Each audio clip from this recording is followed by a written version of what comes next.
Things hadn't been right in that house for quite some time. It already swam in dust and filth, and now she'd found the excuse she wanted to let it go for good. They publicly mourned at a neighbor's house a few days later.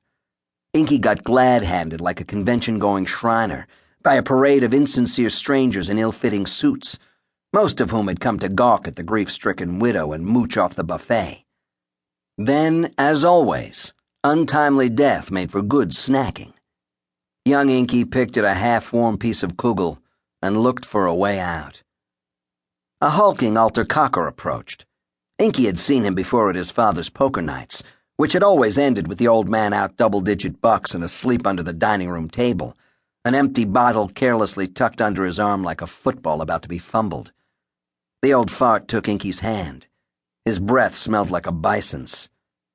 "A tragedy," the beast said in a marbly baritone.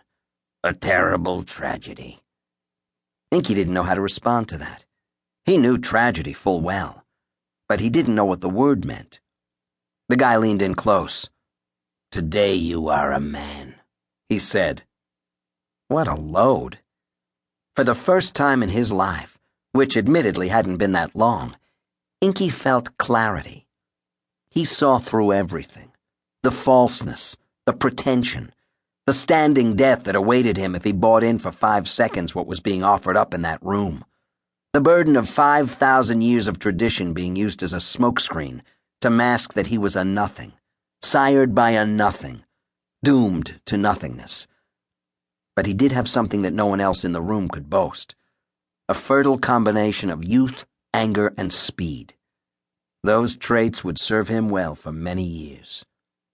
Inky feinted left and slipped away from the man's grip. He dodged through the room, past the low renters, the classless sycophants of his classless life, and he left less impression than a breeze. His mother, sitting in the corner simultaneously bemoaning her lousy fortune and lost in a haze of boardwalk memories, didn't notice a thing. Inky launched himself down the stoop into the dead air, running past the ice trucks and the candy stores. Just another ghetto kid sprinting through the ghetto trying to escape his ghetto destiny. Running away from everything. From his luckless birth and his lousy education and his fraying shirt cuffs. Trying to forget who he was and trying to find another way of being. Along came basketball. Every sooty phone pole in Jewish Philadelphia had a peach basket on it. Every alleyway was filled with the thwang of leather on asphalt, or in the less developed neighborhoods, the mellower sounds of leather on dirt. And every boy worth his bar mitzvah legacy wanted to play. On that day, the day when the world put his father's memory to rest for good, Louis Inky Lautman joined their number. He came upon an alley.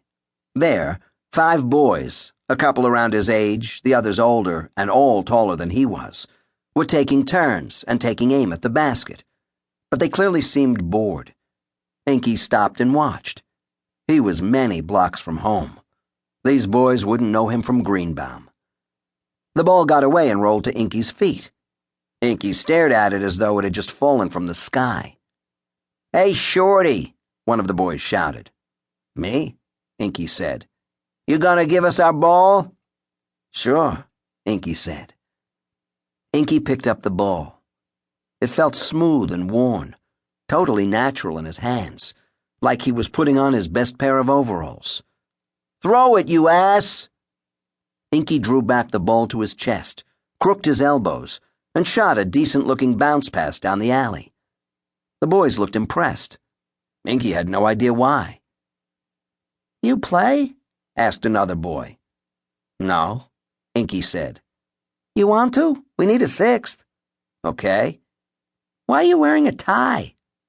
"My pop died." "That's too bad." "Yeah." Inky stood there, looking into the alley. They threw him the ball. He didn't know what to do. "Bounce it," said the kid. Inky did. Again. Inky loosened his tie and dribbled in. Within a minute, the tie was off and lying on a trash can lid. A minute after that, Inky was in his shirt sleeves. He played 3-on-3, not very well, but the guys liked having him in the mix. He picked up the rules easily and was fast enough.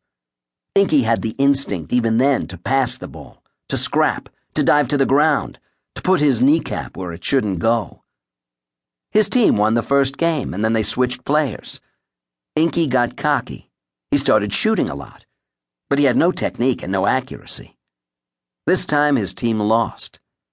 The seeds of a basketball lesson had been planted.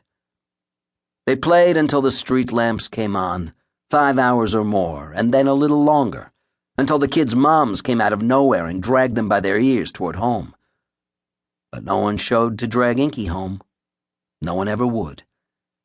The kids left the ball behind, and Inky shot it until the moon shone over the rooftops, and then he shot a couple hours more.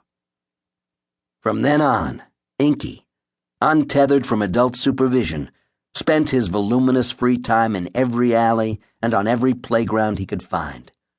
He worked the leather. When he needed a ball, he stole one. When he couldn't find one to steal, he took money from his mother and bought one. He practiced shooting until his fingernails bled, and he dribbled until blisters bloomed on the heels of his hands.